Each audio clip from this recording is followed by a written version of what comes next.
Well, Jets fans, Aaron Rodgers was officially introduced at a press conference today in front of all the Jets fans and Jets brass and media. And I wanted to talk to our New York Post columnist, Steve Serby. Steve, how you doing, man? I'm doing good, Ryan. How about you?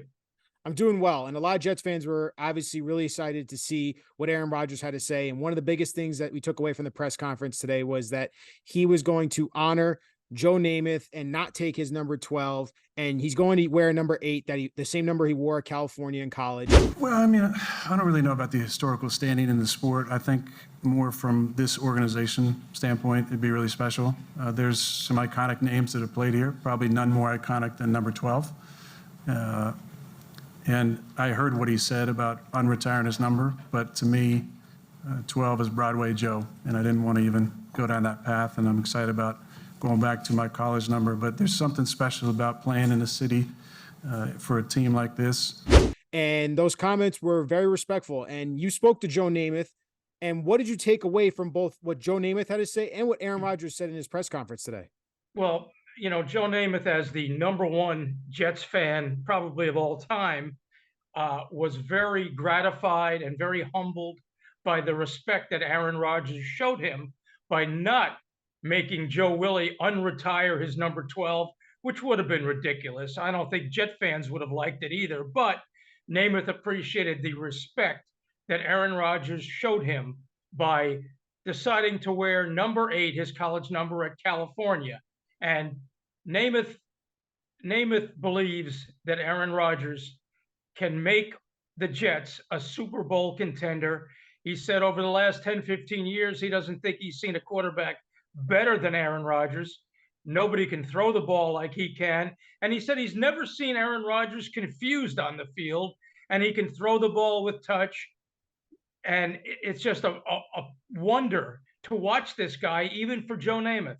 So, it's always a kick for me to interview Joe Namath. He was my idol as a kid. I used to wear white shoes in the wintertime, which you're not supposed to wear because they used to call him Joe Willie White Shoes. He'd wear white shoes. And I even grew a Fu Manchu mustache because of it. It worked for Joe, but it didn't work for me. But anyway, I didn't drink Johnny Walker Red like he always did either. But so in other discussions you had mentioned there with Joe Namath, he thinks that he wants the Jets to win and he'd love to see them win a championship. What more can you say about those chances with Aaron Rodgers now as a New York Jet quarterback?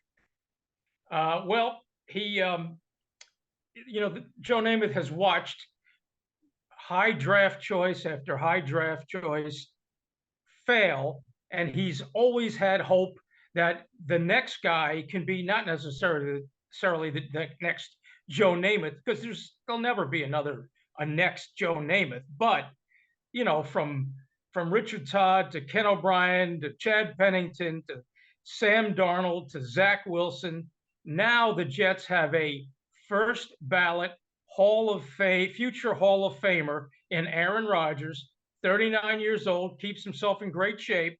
And what Aaron Rodgers provides for Joe Namath and for all Jet fans is hope.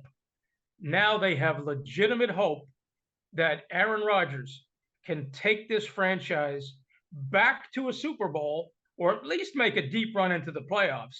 But it's been 54 years since the Jets won their Super Bowl.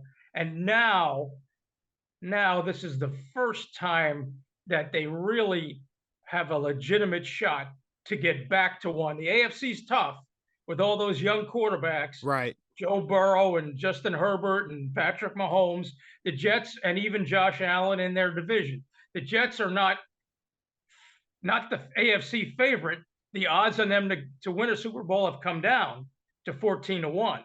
I think I may place 10 cents on that. But they're going to be in the Super Bowl conversation finally, legitimately. And it's all because of Aaron Rodgers. He says, I'm not the savior, but in the eyes of Jets fans, he is the savior. Well, Steve, one last thing here. I just wanted to talk to you, obviously, taking your main takeaway from Aaron Rodgers. It seemed like he was embracing that Super Bowl or nothing, all in. He's excited. He kept saying that. What was your biggest takeaway from Aaron Rodgers and what he had to say? Are you impressed with the fact that he seemed to cool, calm, and collected? I'm willing to take all this on, all this pressure to win a Super Bowl and bring a championship back to New York? Yeah, he struck me as a guy comfortable in his own skin. He will.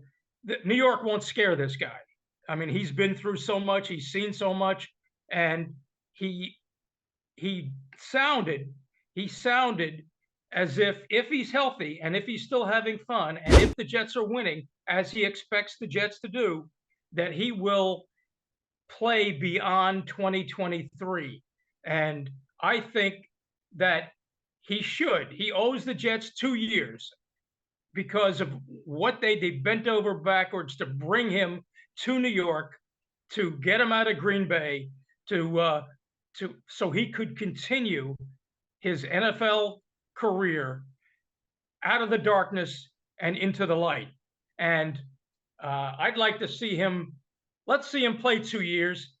Earlier in his career, he talked about playing into his 40s, so he'll be 40 in December.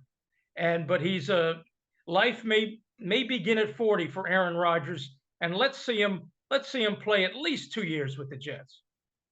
And again, I just want to quickly ask you this too, also with Rodgers. Were you impressed with the fact that he seems to also he's going to be in the offseason workouts. He's going to be here. He wants to build chemistry with his teammates. I mean, this is something new for him, obviously. He spent first 18 years of his career in Green Bay, and now he's about to start a new chapter with a new team, new organization, new teammates. Do you believe the hype that he's all bought in? Like this is for real. I want to bring a championship here. Yeah, I think he feels wanted. I think he's got Nathaniel Hackett, the offensive coordinator he had for 3 years. He's very fond of him, speaks glowingly about him. He likes Robert Saleh. He's very impressed with the team that Joe Douglas has built, and he's looking forward to mentoring Zach Wilson. And I asked Namath about that, and he said that Zach Wilson should address Aaron Rodgers, yes, sir, no, sir, and just follow his every move and learn from him that way. And it's a shame for Zach Wilson that he was thrown to the wolves as a rookie from the get-go instead of sitting behind. Imagine if he had sat behind someone like Aaron Rodgers, right? How much better he would be as a player and as a person. But now he'll get a chance to see how the big boys do it. And that's another reason why the Jets brought Aaron Rodgers to New York so that he could mentor Zach Wilson, who they're not giving up on, nor should they. But look, the Jets believe they can take flight. That was their marketing slogan a year ago. And of course, they ended up crashing and burning. But the pilot now is a future Hall of Famer, first ballot. So the sky's the limit. It really is. And like you said, Aaron Rodgers, his arrival now, not only has Jets fans believing, but it has Joe Willie Namath believing as well. You know what? I forgot to tell you this. Go ahead. As soon as he got on the phone with me, his first words, let me just get this for a second. No, you're all good. This may take about 30 minutes. We got time, right? We always do for you. Here's what he said. Before I even asked him a question, well, by God, I'm fired up looking to go to the playoffs. How about you? That's how fired up Joe Willie is. I'm fired up as well, man. I'm a Jets fan. I can't wait to see this season. But Steve, thank you so much for all your insight, man. I know you've been covering this team for a while and exciting times are ahead. Appreciate you as always. My pleasure. Thank you, Ryan.